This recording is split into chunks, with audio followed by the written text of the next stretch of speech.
নওগাঁর ধামইরহাটে সম্প্রতি এক গর্ভবতী নারীকে মারধরের অভিযোগ নিয়ে চাঞ্চল্য সৃষ্টি হয়েছিল। অভিযোগ উঠেছিল উপজেলা নির্বাহী অফিসার ইউএনও শাহরিয়ার রহমান এবং পৌর প্রকৌশলী আব্দুর সালামের বিরুদ্ধে। নওগাঁ থেকে বিশেষ প্রতিনিধি মোহাম্মদ সাইদুল ইসলাম হেলালির রিপোর্টে দেখুন বিস্তারিত। তবে প্রশাসন স্পষ্ট করে জানিয়েছে অভিযোগটি মিথ্যা, বানোয়াট এবং ভিত্তিহীন। স্থানীয় একটি মহল নিজেদের স্বার্থ হাসিলের উদ্দেশ্যে পরিকল্পিতভাবে ভুল তথ্য ছড়িয়েছে, দাবি করেছেন ইউএনও। উপজেলা নির্বাহী অফিসার শাহরিয়ার রহমান বলেন, সেখানে একটু ধস্তাধস্তি হয়েছে বলা যায়, কিন্তু সেখানে ওখানে বেশ কিছু মহিলা এবং কয়েকজন পুরুষ মানুষ অ্যাগ্রেসিভ আচরণ করেছে এবং তারা একটা মারমুখী আচরণ করেছে। সেখানে আসলে ওই মহিলা ছিল কিনা বা যদি কোনো কিছু হয়েও থাকে তাদেরই কারণে, তাদের ধস্তাধস্তির কারণেই হবে, কারণ আমাদের দিক থেকে কোনো উস্কানিমূলক বা আগ্রাসী কোনো আচরণ ছিল না। সেখানে আমরা গিয়েছিলাম আসলে পৌরসভার যে ময়লা ফেলা হয় এখানে যত্রতত্র নিজস্ব জায়গা না থাকার কারণে।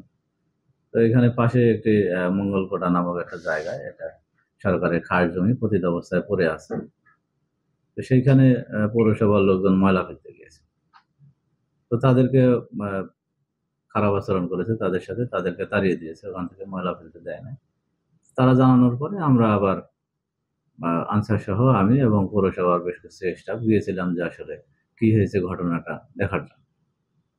কিন্তু সেখানে মানুষজন তারা কোনো আলাপচারিতায় আগ্রহী না। তারা তাদেরকে বারবার আলোচনার চেষ্টা করা সত্ত্বেও তারা থামার জন্য বললেও তারা কোনো আলোচনার আগ্রহ দেখায় নাই। তারা উল্টো মারমুখী আচরণ করেছে, গালমন্দ করেছে, গালিগালাজ করেছে। তা আমরা অবস্থা বেগতিক দেখে তারা যখন আমাদের লেবার স্টাফ আনসারদের সাথে গায়ে হাত তোলার মতো পরিস্থিতি তৈরি হয়েছে, আমরা অবস্থা বুঝে ওখান থেকে আমরা সরে আসছি যে না, পরিস্থিতি শান্ত।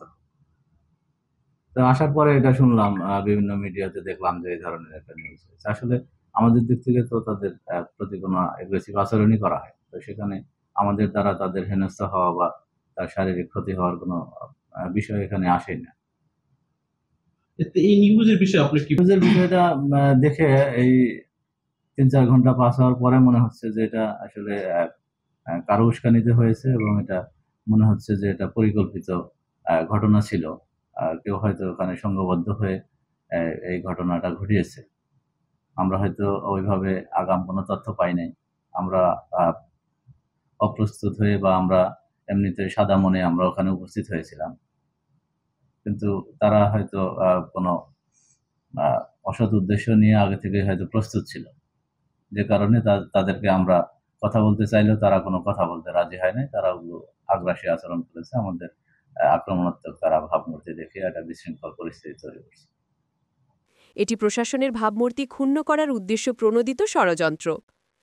প্রাথমিক তদন্তে মারধরের কোনো সত্যতা পাওয়া যায়নি এবং ঘটনা মূলত পৌরসভার বর্জ্য ব্যবস্থাপনা নিয়ে স্থানীয়দের সঙ্গে সামান্য ভুল বোঝাবুঝি থেকে সৃষ্টি হয়েছে। স্থানীয়দের একাংশ প্রশাসনের পক্ষে অবস্থান নিয়েছে এবং বলেছে ঘটনায় রাজনৈতিক রং দেওয়ার চেষ্টা করা হয়েছে। ইউএনও শাহরিয়ার রহমান জানিয়েছেন, যারা মিথ্যা তথ্য ছড়িয়ে প্রশাসনের ভাবমূর্তি নষ্ট করতে চেয়েছে তাদের বিরুদ্ধে আইনগত ব্যবস্থা নেওয়া হবে। এছাড়া ধামইরহাট উপজেলা প্রশাসন এখন মঙ্গলকোঠা আবাসিক এলাকায় স্থায়ী বর্জ্য ব্যবস্থাপনার সমাধানের উদ্যোগ নিয়েছে।